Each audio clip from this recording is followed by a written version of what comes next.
Hello everyone, how are you doing? Welcome back to another lesson. I'm Khalad Shor from Koordin page and I'm happy to catch up with you in a new lesson.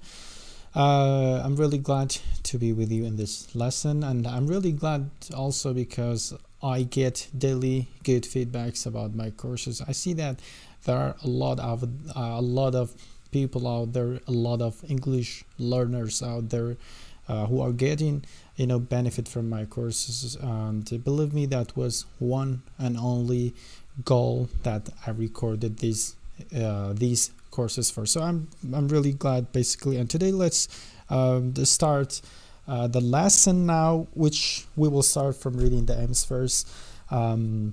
زۆر دڵخۆشم کە ڕۆژانە فیدباکێکی زۆر باش دێت کە ڕاستەکەی زۆر جوابی کۆمنتوانە نادەمەوە ئەمە شتێکە داوای لەوردنتان لێکەم لەبەر سەرقاڵیمەوە و ئەو شتانەیە، بەڵام سوپاستانەکەم کۆمنتەکانتان بەردەوام خوێنمەوە. ئەمە شتێک نییە بیکەنە قاڵبی لوتبەرزی و ئانەوە، بەڵام هەر تۆزێک لەبەر سەرقاڵی باوکەن مەجای کۆمنتم نییە، نە لە فەیسبوک زۆر کەم، نە لە ئینستاگرام، نە لە یوتیوب، لە هیچ شوێنێک کە وەڵامی کۆمنت نادەمەوە. هیوادارم لە دڵی نەگرن، وەکو ئینگلیزی دەڵێ please don't be offended. کۆڵێ بە سوکاتی یان بە شتێکی تێنەگەن کە خوا نەخواستە لوتبەرزیە نابەز باوەڕکەن لەبەر بێمەجالیە. That's the reason. That's the only reason ئەوە تاکە هۆکار. So let's start today's lesson by reading the aims, which is the first one is expressing regrets. So expressing regrets means to say sorry to somebody when you think you are wrong. کات expressing واتە دەربڕینی داوای لێبوردنکردن کاتێک وا دەزانی هەڵێک چۆن داوای لێبوردن دەکەیت. And offering solutions to problems. دەزانێ موشەیە زۆر تەنانەت مامۆستاکانیشم بینەوە لەگەڵ ڕێزێکم بۆیان بەشێکی زۆریان بەغەڵەتی خوێنەوە solution. بە هیچ شوێک solution نییە. ئەم ئۆیە لێرە دەنگی شوایە، ئەم ئۆی تریشەر دەنگی شوایە، کاتا بێتە چی؟ سەنیە solution. نه solution باشە شوایەکی کورتە لەو بەنیا solution نییە بە هیچ شوێک ئەگەدارم. So be careful about pronouncing this word. زۆر ئاگاداری خوێندنەوەی بن. Solutions. Offering solutions to problems. و هەروەها چۆن ئۆفەرەکەی پێدانی حل ئەەکەی بۆ کێشەکان، پێدانی چارەسەر، چۆن چارەسەرەکان ئەدەیت بۆ کێشەکان. بۆ نمونە تۆ بەغەڵە لێ تێگەیشتنێکە بۆ داوای لێبوردنت کردووە، بەڵام چیش بە حل لەزانی بۆ چارەسەرکردنی کێشەکە گەر کێشەیەک ڕوویدا بوو باشە، یان هاوڕێک دەبینی لە کێشەیەکە چۆن ئۆفەری سولوشنەکەی چۆن حلێکی بۆ دانی. بابەتێکی زۆر چێژ بەخشە. So let's read the title of the lesson. I wish I'd remembered. وەکۆڵێ وێرگڵودیە کورکراوەی هادە چۆن دەزانی لەبەر ئێمە ئیدی پێوە. ئەگەر ئەمە ئیدی پێوە بوو ئەمە بێ هات بێت. ئەگەر هاتوو I wish I'd remember ئەم ئیدی لێکەیتەوە ئەو کاتە کورکراوەکە بێتە کورکراوەی ود. ئەو بۆ تێبینی بۆ خۆتان باشە، بەس لەبەرەوەی ئیدی پێوە ئێستا کاتە کورکراوی هادە. I wish I had remembered. خۆزگە بیرم کەوتایەتەوە. Look at the vocabulary section and we will learn and memorize a couple of new words which is related to today's topic. And we should have پەیوەندی بە بابەتەکەم ڕۆمانەیە. Sometimes part A, sometimes we have small disagreements with friends or do things we load of regret. ئەنێ ناکۆکیمان هەیە لەگەڵ هاوڕێکانمان خۆت کۆمەڵە کار دەکەین کە پاشەوە دوای ئەوە پەشیمانە لێی regretting. Look at the possible solutions. Complete the sentence with the correct words. سەیری ئەم حەلانە بکە solutions و پاشان ئەم بۆ شایانەی کە لێرەن باشە بەو وشانی کە لە ناو ئەم کۆڵۆمە هەیە پڕکەرەوە. با سەرەتا وشانە بخوێنمەوە فێربوونی خوێندنەوەی دروست ببن چۆن فێربوون بە دروستی بخوێنین و پاشان دەتوانین بیاخێنێنەوە بۆ شایەکان. Feelings واتە هەستەکانت. Involved واتە تێوەگلان یاخود خستە ناو بابەتی شتێکەوە لە خۆگرتن involved. Ignore واتە هیمالکردن. Apologize واتە داوای لێبوردنکردن واتە saying sorry داوای لێبوردنکردن وتنی داوای لێبوردنکردن. Problem واتە کێشە. You can pause the video here as usual and solve this exercise by yourself, and then you can come back to this video and check your answers here. و دەتوانین پاشتر بگەڕیتەوە چێکی وەڵامەکانەکەدەوە. من لێرە هەوڵێم بە خێرایی بۆ زۆر کاتانەگرم حەلی بکەم. The first one is even if you don't mean it. تەنانەت ئەگەر بە جدیشت نەبوو. ئەمە چییە؟ Apologize. جایز ئەڵێ داوای لێبردم کە تەنانەت ئەگەر مەبەستیشنەوە ئەڵێ لەبەر دڵی کەسەکە بیکە بە جددی و نەبێت لە دڵەوە هەرا بە سەرزارێکی بڵێ even if you don't mean it تەنانەت ئەگەر مەبەستیشت نییە بە جددیشت نییە تەنها داوای لێبردنەکە بکە ask someone else to get involved بۆ نە کەسێک لە کێشەیەکایە داوای یارمەتیت لێیەکە تۆش پێت هەڵ ناکرێت تۆش پێڵی ask someone else to get involved داوا لە کەسێکی تر کە خۆی تێبگلێنێتە ناو کێشەیە مەبەستی لە خۆگلانەکە لەوێ کەسێکی تر بێتە ناو بابەتەکە و ئینڤۆڵڤیکە تێوەی بگلێنێت تاوەکو کێشەکە حل بکەن کەسێکی تر بانگ هێشت بکە ئینڤۆڵڤیکە بیخە ناو ئیشەکە تاوەکو حەلی بکە بۆ ئەڵم تێوەگلان زۆر جارەمە لە کێشەیە بەکاردێت کاتێک بوونە دوو کەس ڕێیەکەون یارمەتی کەسێک دەن شتەکە سڕی و کێشەی تیاپێڵە don't get me involved تکای من تێوە نەگلێنی ئۆکەی یارمەتی دەدەم بە don't get me involved بەڵام تێوەم نەگلێنیت ئۆکەی بۆیە ئاگاداری ئەوە من لێرە چی and move on یعنی بەردەوام بە توانی بڵێ ignore and move on ئیهمالیکە و بەردەوام بە لەسەری بڕوانی ژیانی خۆت کە تاوە be open about your feelings هەمیشە کراوە لەبارەی هەستەکان تۆ دەری ببڕە open بە discuss the problem باسی کێشەکە بکە with them باسی کێشەکە بکە لەگەڵان make a joke about it joke واتە جاک واتە نوکتە ئەڵێ هەزەلیات دەڵێ make a joke about it دەڵێ تۆ عادەی سوبعەتێکی لەسەر بکەیان بە سوبعەتۆ باسی بکە make a joke about it بەنەوە باسی مۆزوعەکەکەی زۆر لای کوردی خۆمان ئەڵێ تۆ نوکتەیەکمان لەسەر و بابەتە پێ بڵێ میشەڵێ make a joke about it یاخود make a joke about it باسی نوکتێ بکە باش چۆن فێربین نمونەی زیاتر لەسەر بابەتانە بنووسین look at the next section which is part B we have here which is tell your partner how you feel about the ideas above ئەو بیرۆکانێکە لەسەر باسکران اینجا ڕای تۆ چیە لەسەرم شتان بۆ نمونە پێ دوای apologize even if you don't mean it تۆ do you agree تۆ هاوڕایت do you agree ئایا تۆ هاوڕای لەوێگەر تەنانەت مەبەستیشنەوە هەر داوای لێبوردن کە یان مەبەستت بێ و بەڕاستی داوای لێبوردنەکە بکەین لەبەر دڵی کەسی بەرامبەر نەیەکی بۆ نمونە ئەدەی یەکەمیان I think it's good to apologize but you have to mean it ئەم هاوڕانیە لەگەڵ خاڵی یەکەمی ئێرەیەک ئاڵێ پێم وایە پێویستە داوای لێبوردن کەی بەڵام you have to mean it بەڵام بە جددیت بێت بە جددی داوای لێبوردنەکە نەکە داوای لێبوردنەکە بکەی بۆ دەقێ و دوای هەمان هەڵە دووبارە بکەیتەوە کەسی بەرامبەر وەڵامیە دەڵێ I agree هاوڕاتم an apology has to be sincere يعني راستگو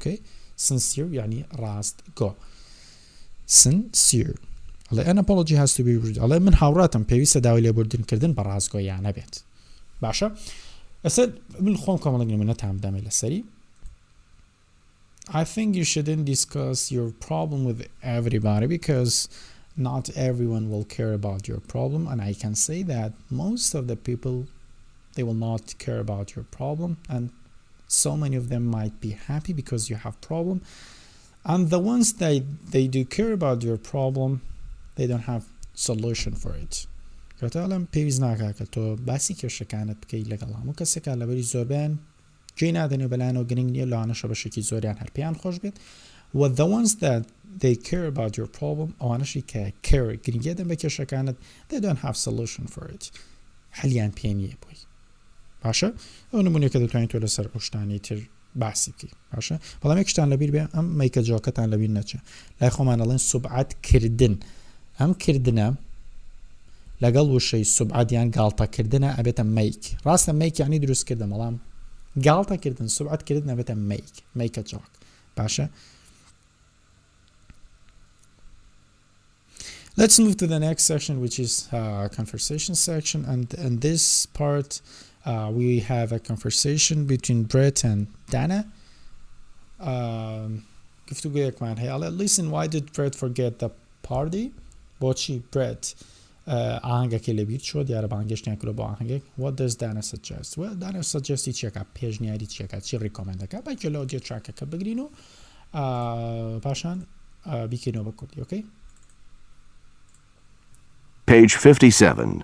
Pronunciation. A. I wish I'd remembered. Lesson 20. I wish I'd remembered. Page 48. Conversation. A. Listen.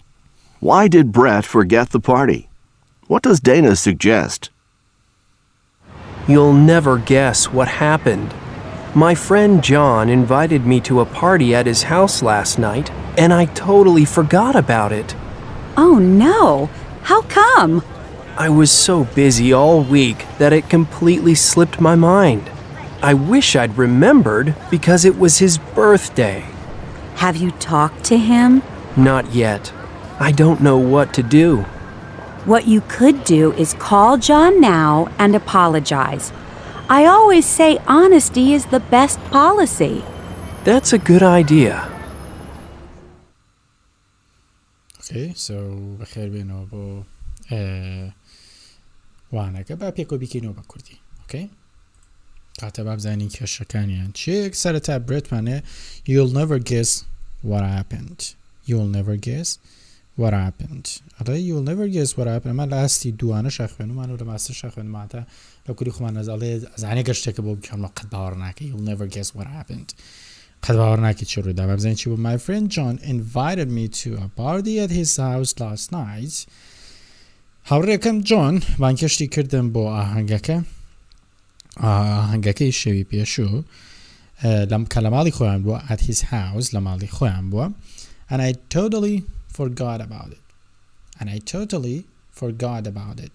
و من بەتایی لە بیرم چوو بوو کاتە نەچۆ بۆ حەفلەکە ئەیژەڵێ how come چۆن شتی وابێ how come چۆن شتی یعنی چی virtually I was so busy all week هەموو هەفتەکە زۆر سەرقاڵ بوومەوە that بە دەرەجەیەک بزانین چ دەرەجەیەک it completely slipped my mind یعنی لە بیرم کردەمە دەسەواژەیەکی تریتر لە جیاتی forget توانم بەکاری بێن it completely ئەم توانین completelyش نەڵێ it slipped my mind یعنی خۆ یعنی لەسەر مێشکم خزاین لەسەر مێشکم خزا و بەربووە بەس مانای ڕاستەکەی لە مێشکم ینی لە بیرم چوو لە فکرم کرد I wish I'd remembered خۆزگەم دەخواست یان خۆزگە دەخوازم کە لە بیرم نەکردایە because it was his birthday لەبەرەوەی ئەوە ڕۆژی لەدایکبوونی ئەو بوو دانەشەڵێ have you talked to him ئایا تۆ قسەت لەگەڵا کردووە ئەی باش ئەگەرەمە ئەم تۆ بکەین بە وت جیازەکەی چێر چەنە من زۆر حەزم لەم جیازی وردکردانە نییە لەبەرەوەی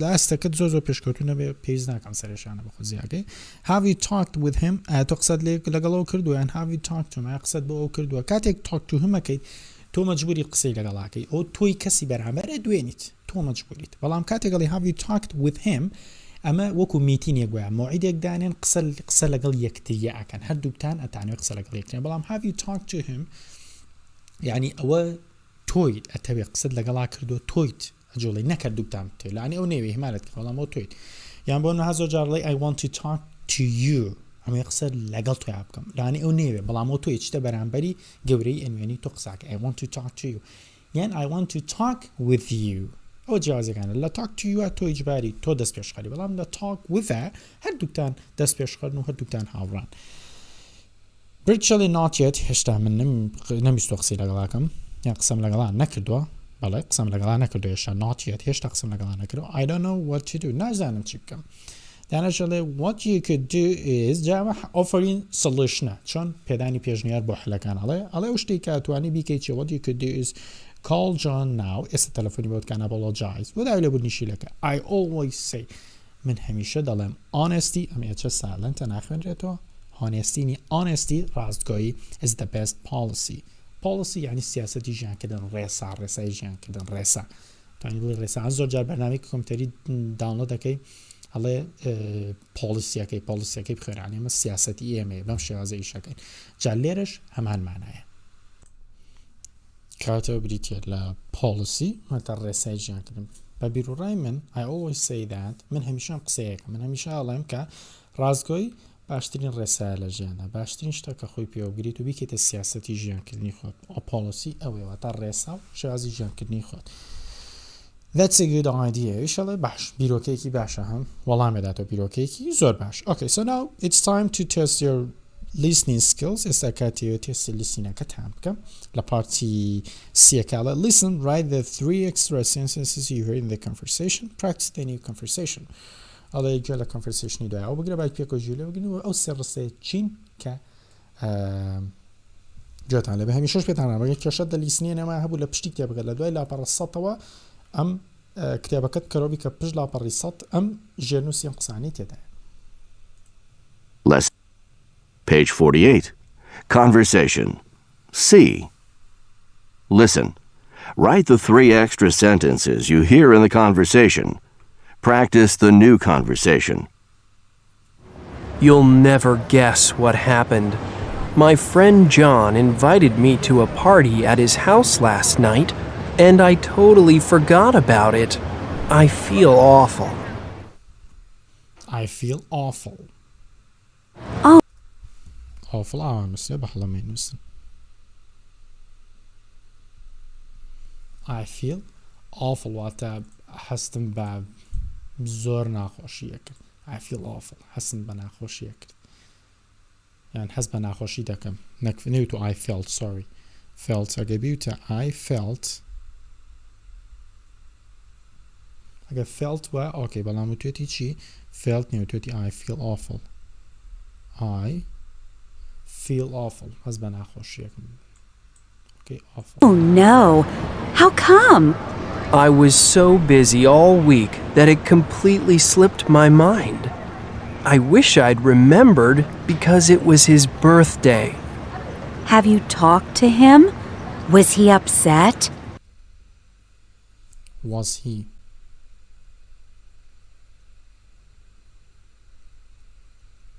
Was he upset أو بيتعقد بو؟ Not yet. I don't know what to do. What do you think I should do? What do you think I should do? What do you think I should do? تۆ پێت وایە ئەمە چی بکەم؟ ئەمە تێست لیستنەکەدا هەنە تەمە سوودێکی زۆری لێوەرەگرن. هەوڵدەن چەند جارێک گوێ لێ بگرنەوە ئەگەر کێشتان لێ هەبوو. So let's move to the language booster section and summarize what we have studied so far. So we have studied, as you know, a couple of things in the vocabulary section. We learned and memorized it, I think 6 or 7 words, and we used them in some sentences. And now it's time to review them. The first thing we have here is how to express regret. لێرە باسیەوەکەین کە تۆ چۆن بتوانیت داوای لێبوردن کە بە شازێکی ئەکادمی جوان. Allah expressing regret چۆنێتی داوای لێبوردکردن. I wish I had remembered. خۆزگە لەبیرم بووە. چی لەبیر بوون؟ I wish I had remembered my friend's birthday. یان I hadn't forgotten about my friend's birthday. خۆزگە لەبیرم نەکرد. I wish I hadn't forgotten. خۆزگە لەبیرم نەکرد. یادی لەدایکبوونی هاوڕێکەم. یاخود ڕێگایەکی تر چی؟ I should have put a reminder in my phone. یاخود on my calendar. دەسە کەلەندەرەکەم بتە تەقویم بەروارەکەم ڕۆژمێرەکەم ئاگادارکردنەوەیەکە بووایە ئاگادارکردنەوەیەکم دانا I should have یعنی بووایە ئاگادارکردنەوەیەکم دانا ڕیمایندەر واتە بۆ بیرخێرەوەیەک ئاگادارکەرەوەیەک باشە شتێک کە بیرت بێنێتەوە یا in my phone لەسەر مۆبایلەکەم دانا یاخود لەسەر ڕۆژمێرەکەم باشە ئەمە چۆنێتی داوای لێبوردنکردنە واروە offering solutions to problems واروە چۆن حلێک پێشنیازەکەی پێی ئەڵێی بە کەسێک کاتێک کێشەیەکی باشە بۆ ناڵێ one thing you can do ئەم پێشگرە بەکارێنیت و پاشان حلەکەی خۆتەڵی شتێک کە دەتوانی بیکە ئێوە یاخود what you could do is ئەوەی ئەتوانی بیکەی بریتە لە what you could do is ئەوەی ئەتوانی بیکەی بریتە لە حلەکە بڵێ بۆ ناڵێ one thing you can do is call him and apologize شتێک کە دەتوانی بیکەی ئەوەیە کە تەلەفۆنی بۆ بکەیت و داوای لێبوردنی بۆ بکەیت یاخود what you could do is call him and apologize ئەوەی کە شتێک کە دەتوانی بیکەی ئەوەیە تەلەفۆنی بۆ بکەیت داوای لێبوردنی لێ بکەیت یاخود something you might try is writing appointments down شتێک کە دەتوانی ئەوەیە بیکەی write down واتە نووسین by the way write down ئەو phrasal verbێک appointmentەکە تۆ تەنیوانیانەوە واتە موعد write appointments down واتە موعد نووسین write appointments down write appointments down باشە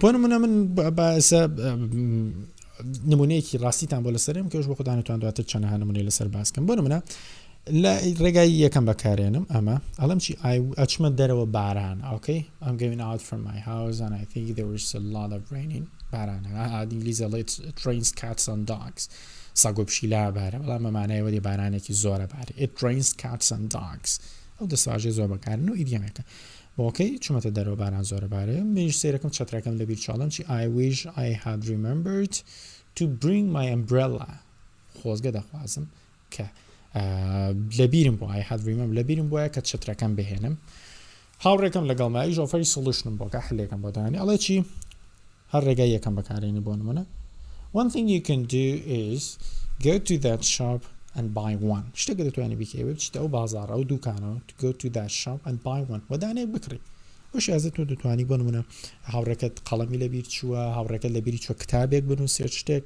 هاوڕێکت لەبیری چوە شتێک بکڕێت هەر چۆنێکت حەز لێ لەسەر شازێکە پێوتی نمونە باسکە ئێستا نمونی زیاتر باسەکەین بۆ ئەو نمونە بەسەرێدا ئەم چوار کەیسەمانە ئێستا لە هەر چواریان یارمەتیتانەدەم بۆی زیاتر لە بابەتەکە تێ بکەن ئەڵێ take turns expressing regrets about the situations below and offering solutions بنەوە لەگەڵ هاوڕێکەتە ئەوانە کۆمەڵی کێشم ڕیاندا یەک داوای لێبوردنەکەت بکە باشە express regret کە ئەمە یەکەمدا یەکەمیشمانە و پاشانیش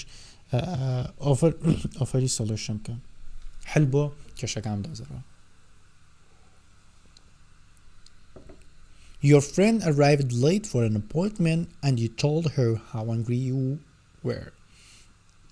هاوڕێکەت دەنگیشتە مۆعیدەکەی وە تۆش پێدوتوە کە زۆر تووڕێیت ئاڵێت پێدوتوە چەندێک تووڕێیت هەری منەوە چە ساعتێکە لێرە وەستاوم تۆ حسابم بۆ ناکەی هەر لەو بابەتانە ئۆکەی تۆش چۆن داوای لێبوورنەکەی کە جەنگ کەوتیتە تۆش پێڵێ بۆ منە my apology داوای لێبوورنەکەم یان I'm so sorry زۆر داوای لێبوورنەکەم I was on a bus and stuck in a traffic لەناو پاسا بووم و لە ترافیک لە قەرەباڵغیدا ستاک بووم گیرم خواردەبوو باشە هاوڕێکەشمەڵێ باشە ئۆفەرێکی حلم بۆکە one thing you could do is ئەم کاناکەمە could یان بۆی بیکەمە ڕابردوو one thing you could do is شتێک کە دەتوانی بیکەی ئەوەیە you should have taken your own car ئەو تۆ دەبووە بە سارەکەی خۆت بیاتی دەیانەگە هەر بە پرێزنتی بە قسەی لەسەر کەمەڵەم چی one thing you can do is bring your own car next time سارەکەی ئۆتۆمبیلەکەی خۆت بێنە جاری داهاتوو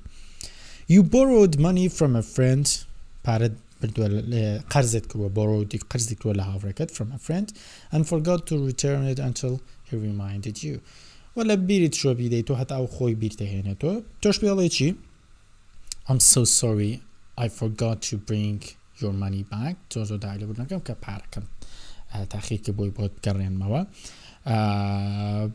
I wish I had remembered to return it خۆزگە بیرم بکەوتایەتەوە خۆزگە لە بیرم بۆیە کە پارەکەم بۆ بگەڕایتایەتەوە هاوڕێکە شەڵێ one thing you can do next time is to just write down the names of the person and the date you took the money when you take a loan or when you borrow money from somebody ئەڵێ تۆ کاتێکە قەرزەکەی شتێک لە یەکێک پارێک لە هاوڕێک وەرەگیری هەوڵدە ناو دەیت ئەو بەرواری کە پارە قەرزەکە دێ وەرگرتووە بینوسیت باشە you take loan قەرز وەرگرتن یان you borrowed money واتە پارە وەرگرت عادەن take loan پارەی گەورەی قەرزی گەورەی loan ئەمە شار قەرزە باشە عادەتەن لە بانق و ئەوانە بەکاریان لە بانقەکان لۆن بەکارێ بەری بڕی پارەکە زیاتر یانە نمونەی سەمەڵی you disagreed with your friend about something and had an argument about it لەگەڵ هاوڕێکە تا دیسەگریمنتان هەبوواتە ناکۆکی ناڕەزایەتیەک هاوڕان نەبوونە لە شتێکە ئەرگومنتان هەبووە کاتە ئەرگومنت واتە دەمە بۆڵە ئەرگومنت قسە و قسە هێن و تۆ قسەیەکەکە تۆ ڕابنەوە ئەرگومنتی پێوترێت تۆش پێڵێ I wish I had listened to my friend خۆزگەی گوێم بۆ هاوڕێکەم بکردە ینی ها یەکسەر هەڵم نەشاخە هەڵ نەشاخەمە دەم و چاوی یەکسەر قسەم پێنەوتە I wish I had listened to my friend و خۆزگە گوێم لێ بگرتە یەکسەر تووڕە نەبووم ڕێگەی تەنیشش پێڵێ okay what you could do ڕێگای دۆمەکانی what you could do is call him and apologize شتێکی توێن بکەیت تەلەفۆنی بۆ داوای لێبوردنی لێ بکە or send a message and apologize نامێکی بۆ بنێرە داوای لێبوردن بکە ڕێگای چوارەم Your friend is upset because you told her you didn't like the dress she was wearing. هاوڕێکت بێتاقەت بووە ئەپسێت بووە باشە لەبەری تۆ پێدوتووە باشە تۆ پێدوتووە کە ئەو جلەیکە و لەبەری کردووە حەزت پێی نییە جوان نییە باشە جلێکی لەبەر کە تۆش پێ تۆ بەخوا و جلە لێ نایان تۆ حەزم بۆ جلەی بەرت نییە باشە چیەکەی سەرەتا ئەکسپرسین ریگرێتەکەی لێرە ئەکسپرسی ریگرێتەکەی لێرە ئەڵێ چی I wish I hadn't said that خۆزگە ئەوەم نەوتە باشە ڕێگەی دووەمەکە فۆرگۆت نەکەم کرۆ بە سێدێ I wish I hadn't said that خۆزگە ئەو قسەم نەکردە باشە ئەوڕێکەش لە لاوە پێتەڵێ one thing you can ئەڵێ something با ڕێگای سێمە کاربی something you might try is شتێکە لەوانەیە you might کە لەوانەیە تاقی بکەیتەوە باش بێ ئەوەی چیە try to give her a compliment when she will wear it again try to give a compliment واتە مەدەحکردن compliment واتە مەدەحکردن give a compliment ینی مەدحی بکەی کە جاری داهاتوو لەبەری کرد ئەمە چوار نمونە بوو لەگەڵ تا نابووم بۆی کە بە باشی و بە زۆر بە تەفاسی لە بابەتەکە تێبگەن یەک شتێکی تر هەیە من خۆم زۆر جاران پارتی بیە کە باسەکەم یەکسەر لەگەڵ تەلەبە تایبەتەکان بادێم بۆ بەشی speak with confidence و مناقەشەی بابەتاکەین دواتر ئەگەڕێنەوە بە بەشی pronunciation بۆی زیاتر و زیاتر گفتوگۆ لەسەر بابەتەکە بکەین دوو فکری ترمان هەیە من چوار لە چوار فکری یارمەتیندا لێرەش دوو فکری ترمان هەیە دوو فکرێتان بۆ خوێن بۆتانەکەمەوە بە کوردی و هەوڵدان یەکەمیان چۆن داوای لێبوردن نەکەیتڵی خۆزگە شتم نەکرا خۆزگە لەبین بووە و هەروەها چۆن حەلیش بۆ ئیشەکە دانی کە بۆن داوای لێبوردنەکەی هەشتێکە بۆن ماڵێ look at these people look what these people did سریۆ بکەم ئەم کەسانە چیان کردووە باشە چیان کردووە پاشان دیسکەس مناقەشەی بکە باسی بکە لە گاوڕەکە تا تاوتوی بکەن if they did the right thing ئەگەر ئیشە ڕاستەکەیان کردبێت ئیشە ڕاستەکەیان کرد مناقەشەی کە باسی بکە give reasons for your opinion و ڕای خۆت بڵێ وە give reasonish کە هۆکاریش بشی بدێ بڵێ من لەبەر ئەمێ ڕای منە give reason نەکەی هەشتێک هۆکارت بود ئەڵێ من لەبەر ئەمێ هۆکارەکەیەکەم why because okay cause و ئیفێکتەکانەوە هەم هۆکار ئەڵێن هەم ئەو ڕای خۆت دەرەبڕیت هەمیش هۆکارێکی پێدی ئۆکەی ئەمە ڕای منە لەبەر ئەمە give reason هۆکارێک پاڵپشتیەکەیت پاڵپشتی قسەکانتەکەی بە شازێکی باشتە ئەڵێ کەسی یەکەم هەیەکەمە بە کوردی ئەکسپرسی ریگرێتەکەیت و خۆت و پاشانیش هەلێکی بۆدان ئەڵێ Bob lent his car to his friend Julia and when she returned it Bob noticed some scratches on it he was annoyed and asked his friend to pay for it a few days later his mom apologized for scratching the car while she was parking it ئەڵێ چی بۆب سارەکەی خۆی داوە بە جولیای هاوڕێی پاشان کاتێک کە جولیا سارەکەی گەڕاتەوە بۆب تێبینی هەندێک شوختی کردووە لەسەر سارەکە و زۆر بێزار بووە ئەنۆید بووە و بە هەداوی لاوڕەکەی کردووە کە پارەی غەرامە بکو چۆنەڵی پارەی شوختەکانی بێت باشە شوختی تێ نەکردووە زەرەرەکەی پێ بژێری وەکوی خۆمانەڵین زەرەر بژاردنەکەی he pay for it زەرەری پێ a few days later دوای چەند ڕۆژێک دوایەوە his mom دایکی هاتووە apologized for scratching the car while she was parking it دوایەوە دوای چەند ڕۆژێک دایکی هاتووە داوای لێبوردنی کردووە بۆ شوختی سیارەکەی کاتێکە she was parking it کە دایکی she was پارکینی کردووە سارەکە ها بەگدانێت و سارەکە ڕاگری کە تۆ چیتۆ ماڵەوە سارەکەت پارکینەکە ئێوەستێنی لە کاتی وەستاندنە ئەم لە شتێکی گیر کردو و شوختی تێ کردووە داوای لێبوردن کە ئۆفەری سۆلوشن کە حەلیشی بۆ دامنێەوە چۆن تەلەفۆنی بۆ بکاوداوە بۆ کچە بڵێ کە مەسەلەکەوانە بەڵێ چی ڕێگای کەیسی دۆمەڵێ Tim heard that his friend Matt had said something bad about him. He confronted Matt about it and found out that it was completely untrue. Untrue يعني false. يعني هەڵە بۆ ڕازنەبوو. هەڵێ تیم گوێی لێ بووە کە هاوڕێکەی مات شتی خراپی پێوتو باشە؟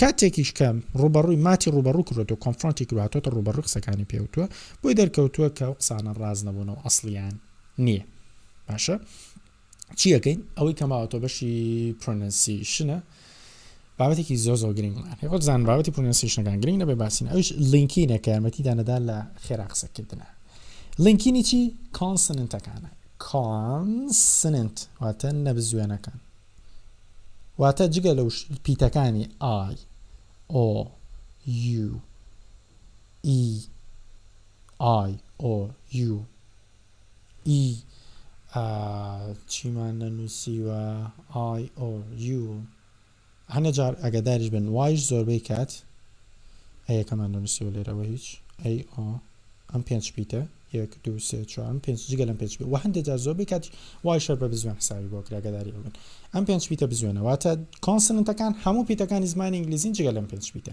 چۆن لینکینیانەکە چۆن بێکۆی خوێنێتەوە زۆر با ڕێکتێبینەکەتان بەخێرای بن کاتێک کە وشەیەکە بین بە پیتێک کۆتایی دێتەوە وشەی دوایەوە بە هەمان پیت دەست پێەکە واتە پیتی کۆتایی و سەرەتای ئەو دووشەیە وەکو یەکن ئەو کاتە یەک گوشت پیتیانە خوێنیتەوە لینچیانەکەی بۆ نموناڵێکی وەتی سەیری نمونەی یەکەم کە جۆن ناو جۆن بە ئێن کۆتایی هاتەوە پاشان ناویش بە ئێن دەستی پێکراڵی what you could do is call John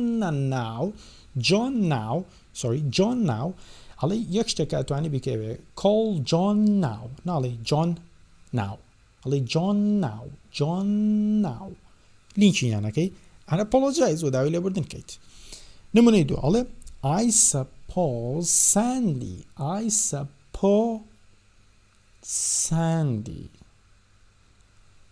could call later یان لە بەریتانیای call later لینکیانەکەی قەتعیان نەکەیت نمونە یەکەم دووباراکەم what you could do is call John now and apologize نمونەی دوو I suppose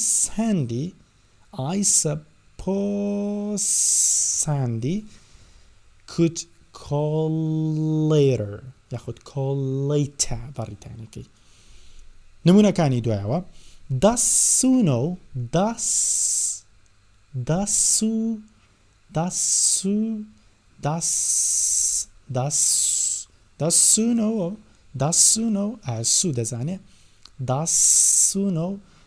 سو دەزانێ یان کەسی بەرامبەر I suppose so ناڵێ I suppose so لینکیانەکە I suppose so بەڵێ پێم وایە I wish I could call Luke tonight خۆزگە تەلەفۆنم بۆ Luke بکردایە ئەم شەو یاخود you could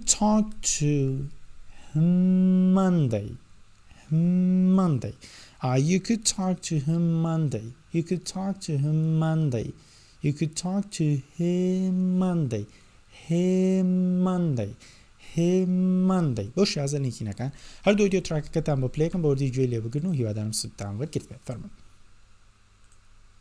Page 49. Pronunciation. A. Listen and practice. Notice how the same consonant sound at the end of one word and at the beginning of the next word is pronounced only once. 1. What you could do is call John now and apologize. 2. I suppose Sandy could call later. I suppose Sandy. Next one, audio track دوایەوە Page 49. Pronunciation. Pay attention to Suno? same consonant sounds. Does Sue know? I suppose so. I wish I could call Luke tonight. You could talk to him Monday. بە هیوام سوتان لەوەگرت پێ هاوڕێن گەنیگەکی زۆر باش بەماوەدان ئەمە لینکینە یارمەتی زۆر خێرا قسەکردن تەکە ئەزانم بە ڕۆژێک و دوان نووسیان نابێ بەڵام بە هەفتەیەک بە مانگێک دەتوانیت Until the next lesson, peace. هەتاوانی داهاتوو خواتان لەگەڵ